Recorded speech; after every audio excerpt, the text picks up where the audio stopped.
যুবকরে ডাক দিয়ে বলি, ইয়া শাবাব, হে যুবক, তুই যদি এই বয়সে আমাকে একবার আল্লাহ বলিয়া ডাক দাও, আমার কুদরতি কলিজাটা ঠান্ডা হইয়া যায়।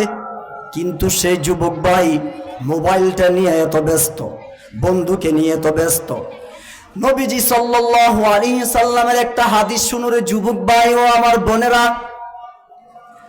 কিয়ামতের একটা আলামত হবে, সন্তান বন্ধু বান্ধবকে প্রাধান্য দিবে, গার্লফ্রেন্ডকে প্রাধান্য দিবে, স্ত্রীদেরকে বেশি প্রাধান্য দিবে, পিতামাতা আত্মীয় স্বজন ঘরের মুরব্বীদেরকে প্রাধান্য দিবে না। একটা শব্দের লোক, একটা শব্দের মানুষ, তার নাম হলো মা। কি কয় শব্দ?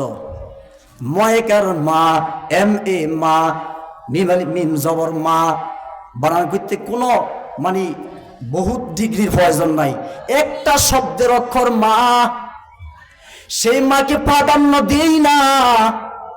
ও যুবক ভাই, এখনো সময় আছে,